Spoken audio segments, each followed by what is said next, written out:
was using over the course of his lessons in the book of Matthew. And I gave it a really, really good try to do what would have been the last in this series of lessons on Matthew. Except that his last lesson outline covered the last 8 chapters of the book of Matthew.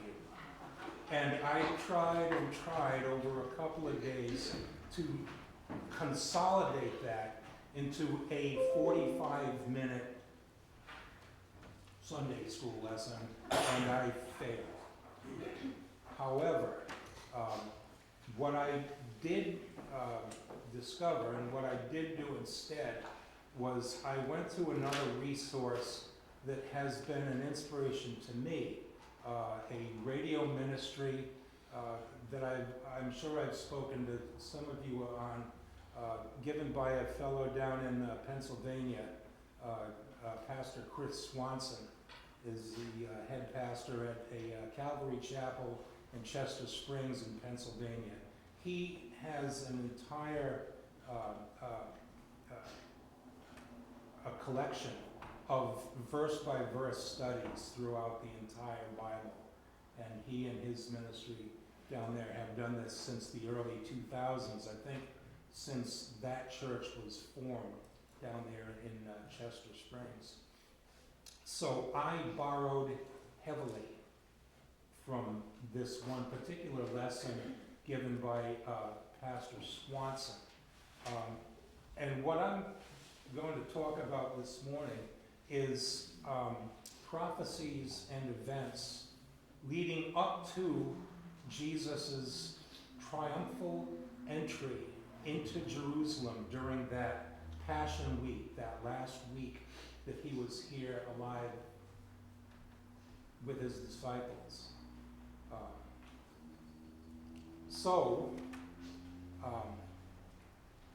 I would like you to do 2 things. First is, I would like you all to remember this date. Remember March 14th, 445 BC. Just keep it in the back of your mind. And the second thing I'd like you to do is turn over to the book of Daniel, chapter 9. And we're going to take a look at verses 21 to 24. And then we'll skip down a little bit. Daniel 9, 21.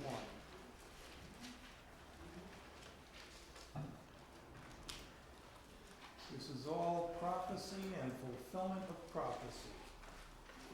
Daniel 9:21. Yea, whiles I was speaking in prayer, even the man Gabriel, whom I had seen in the vision at the beginning, being caused to fly swiftly, touched me about the time of the evening oblation. And he informed me and talked with me and said, O Daniel, I am now come forth to give thee skill and understanding. At the beginning of thy supplications the commandment came forth, and I am come to show thee, for thou art greatly beloved, and therefore understand the matter and consider the vision. 70 weeks are determined upon thy people and upon thy holy city, to finish the transgression, and to make an end of sins, and to make reconciliation for iniquity, and to bring in everlasting righteousness, and to seal up the vision and prophecy, and to anoint the most holy. I'll stop there. A lot of people throughout the course of time have often wondered and pondered this 70 weeks. Chris, could you just speak up, please? Because I will certainly try. Thank you so much. Is it worth?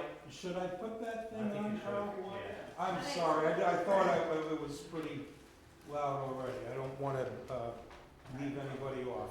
Thank you, Chris. No problem.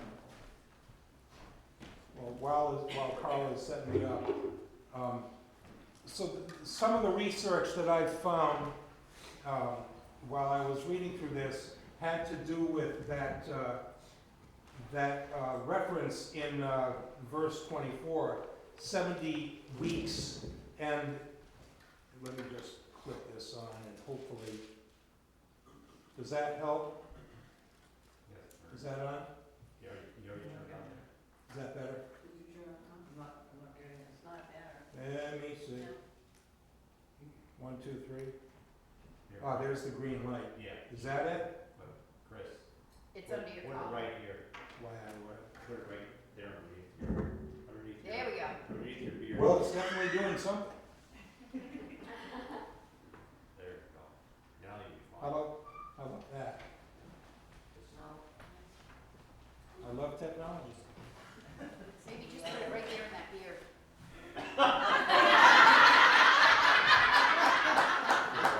There you go. Right there. Right there, there you go. Is that better? 1. Is that? It doesn't sound like it's on, does it? You got the green light, right? Well, the light is off. It keeps, All right. it's on. Carl, where's the other lapel mic? You have another one there? This one goes, all right, There there you it is. go. Holy cow. And the Lord said, let there be sound. It's working. Okay, I'm gonna put it in my pocket so that I don't touch it again. Anyway. All right, so the confusion that I had, and that some people do have, is this reference to 70 weeks. And in some Bibles, I was given to understand that it could be translated as 70 sevens. And the reference that I found to try to explain this comes from a website that I found called jewishroots.net. So the opening 2 words of Daniel 24 in that prophecy, 70 weeks or 70 sevens, and in Hebrew, if I don't destroy it too much, Shavuim Shivim, are understood by most biblical scholars to refer to a designation of a prophetic period of time measured by the number 7. It's also known as a heptad or referred to as septets. Almost all interpretations, both Jewish and Christian, agree that these periods of 7 are equal to 70 sets of years. 70 times 7, equaling a total of 490 prophetic years. So a week in this prophecy is a week of years, meaning each week is equal to 7 years of actual time. So if you look back at the verse, it's 70 7-year periods are determined upon thy people and upon thy holy city, right? And it goes on, the 70-year periods are determined upon thy people, the Jews, the nation of Israel, and upon thy holy city, Jerusalem, to finish the transgression. And that was accomplished by Jesus' crucifixion, his crucifixion on the cross. To make an end of sins, once again, Jesus on the cross, dying for our sin, and to make a reconciliation for iniquity, again, Jesus through that sacrifice, and to bring in everlasting righteousness. This has not happened just yet. We say that that's going to happen at the second coming of Christ. To seal up the vision and the prophecy, again, this is prophecy to the future, so second coming, and to anoint the most holy when he comes again. This prophecy will be fulfilled. So these are all just prophetic statements and things given to Daniel by the archangel, talking about a time in the future. Verse 25, as we continue, know therefore and understand that from the going forth of the commandment to restore and to build Jerusalem unto the Messiah the Prince, shall be 7 weeks, 7-year periods, and 62 weeks, 62 weeks of years. The street shall be built again, and the wall even in troublous times. So we have 7 weeks and 62 weeks, and if we count those as periods of 7-year segments, the total is then 483 years that the street shall be rebuilt. Jerusalem, the city, not just the temple, will be rebuilt, and the Messiah will have his triumphal return. And this is also verified or shored up in pretty much the entire book of Nehemiah. That little book of Nehemiah explains or further prophesies the rebuilding of the Holy City. Verse 26, after 62 weeks shall Messiah be cut off. He'll be betrayed. He'll be captured. He will be tried and executed like a criminal, but not for himself. He's going to die for our sins, to be that mediator between God the Father and himself. And the people of the prince that shall come, talking about the Antichrist in this case, shall destroy the city and the sanctuary. Has this happened? This has absolutely happened. It happened in 70 AD when the Romans destroyed Israel and razed the temple down to the last stone. And the end thereof shall be with a flood, and unto the end of the war desolations are determined. These things were prophesied in Daniel at a time when the temple wasn't in existence. It had been destroyed. The Babylonians are in charge, and everybody is crying for some sort of a relief from the Lord. There were 4 decrees made against the temple and against Jerusalem in this time. In 2 Chronicles chapter 36 and verses 22 and 23, King Cyrus, one of the first kings of that Medo-Persian Empire, decreed that the temple should be rebuilt.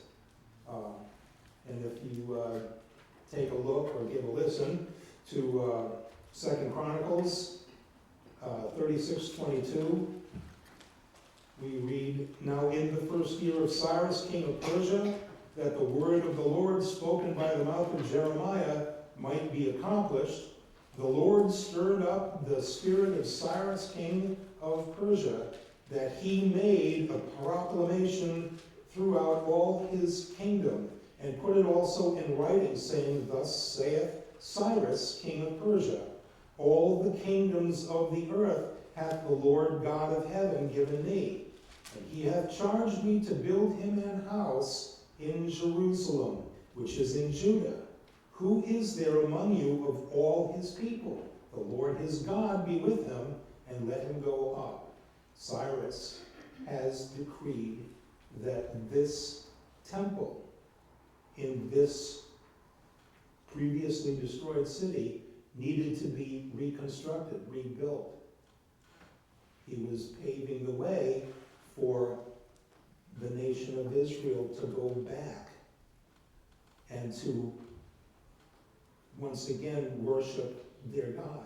The second proclamation could be found in Ezra, the book of Ezra, chapter 6, and it's verses 6 through 12. King Darius, again another Persian king in this line, decreed, basically just confirmed this this decree given by Cyrus. So Ezra 6:6 tells us, as I find my page, now therefore Tatnai, governor beyond the river, Shethar-boznai, and your companions, that the Apher-Zachites, which are beyond the river, be ye far from thence. Let the work of this house of God alone, let the governor of the Jews and the elders of the Jews build this house of God in his place. Moreover, I make a decree that ye shall do to the elders of these Jews for the building of this house of God, that of the king's goods, even of the tribute beyond the river, forthwith expenses be given unto these men, that they be not hindered. And that which they have need of, both young bullocks and rams, and lambs for the burnt offerings of the God of heaven, wheat, salt, wine, and oil, according to the appointment of the priests, which are at Jerusalem, let it be given them day by day without fail, that they may offer sacrifices of sweet savors unto the God of heaven, and pray for the life of the king and his sons.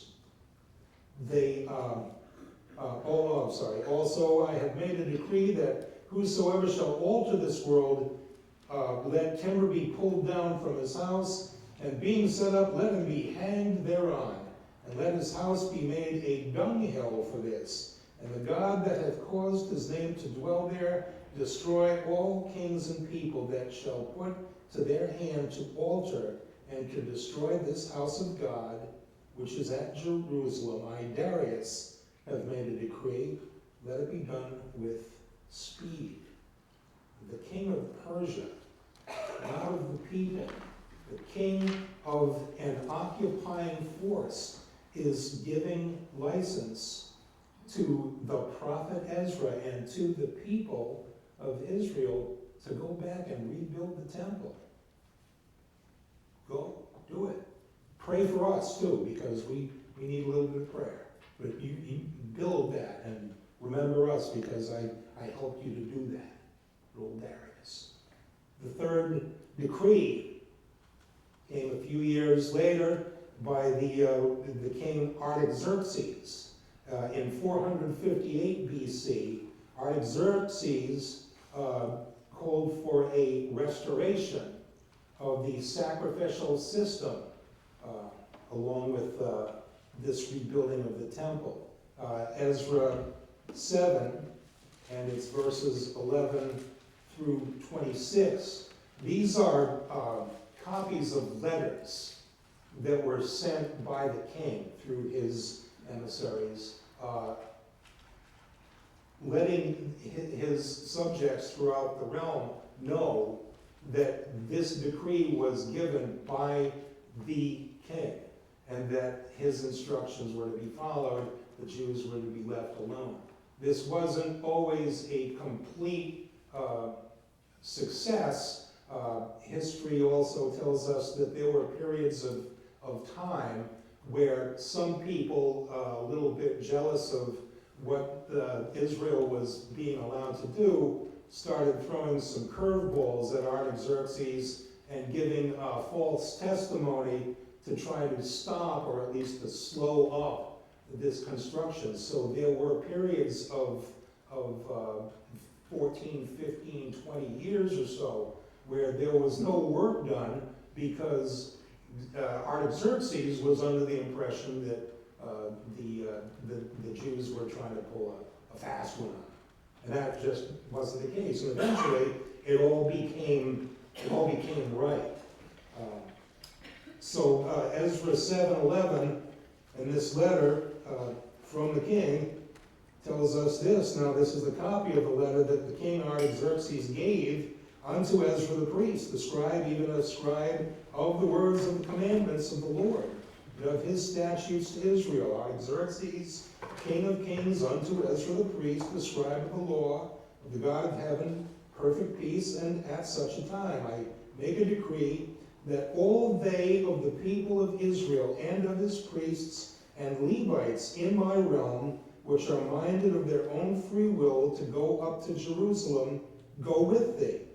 For as much as thou art sent of the king and of his 7 counselors to inquire concerning Judah and Jerusalem according to the law of thy God, which is in thine hand, and to carry the silver and gold which the king and his counselors have freely offered unto the God of Israel, whose habitation is in Jerusalem, and all the silver and gold that thou canst find in all the province of Babylon, with the freewill offering of the people and of the priests, offering willingly for the house of their God, which is in Jerusalem, that thou mayest buy speedily with this money bullocks, rams, lambs, with their meat offerings and their drink offerings, and offer them unto the altar of the house of your God, which is in Jerusalem.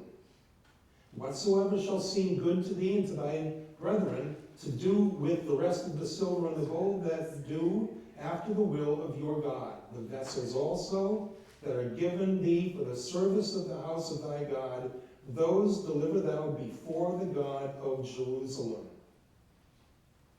This guy is not messing around. No? He's not a believer, but I think he's trying to hedge his bets a little bit. No? In any event, he's giving the nation of Israel license to return, to rebuild the city, to rebuild the temple, to take up in the profession of their faith. Whether he realized it or not, he was also giving them an opportunity to atone for their sinful ways that ultimately caused God the Father to bring judgment against them and to put them in a position where they were cast into a captivity state again. And it goes on. This whole letter is, I found it interesting to read through, but it is essentially giving license then to the priests, to the people of the temple, talking about measuring out the silver and the gold and creating all the things necessary to restore the temple, the Holy of Holies, and all that, to a place of worship for the God of Israel.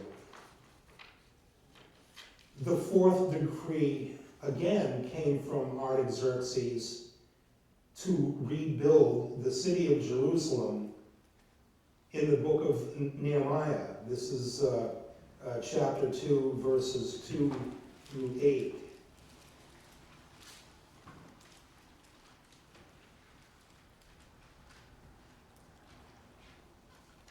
Nehemiah chapter 2, verse 2, Wherefore the king said unto me, Why is thy countenance sad, seeing thou art not sick? This is nothing else but sorrow of heart. Then I was very sore afraid, and said unto the king, Let the king live forever. Why should not my countenance be sad, when the city, the place of my father's sepulchres, lieth waste, and the gates thereof are consumed with fire? Then the king said unto me, For what dost thou make request? So I prayed to the God of heaven. And I said to the king, If it please the king, and if thy servant hath found favor in thy sight, that thou wouldst send me unto Judah, unto the city of my father's sepulchres, that I may build it. And the king said unto me, the queen also sitting by him, For how long shall thy journey be? And when wilt thou return? So it pleased the king to send me. And I set him a time. Moreover, I said unto the king, If it please the king, let letters be given to me, to the governors beyond the river, that they may convey me over till I come into Judah. And a letter to Asaph, the keeper of the king's forest, that he may give me timber to make beams for the gates of the palace, which appertained to the house, and for the wall of the city, and for the house that I shall enter into. And the king granted me according to the good hand of my God upon me. This is the start of that fulfillment of a request that in Nehemiah to city, not just the temple, but the whole city. And when do the historians tell us that this happened? I am glad you asked. It happened on March 14th, 445 BC.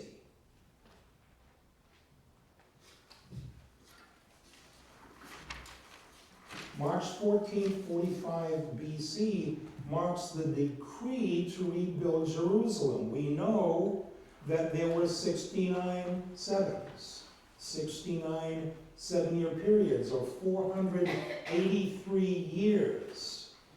If we take the date and compute out those years, we should come to a time, roughly, that Jesus triumphantly enters into the city of Jerusalem.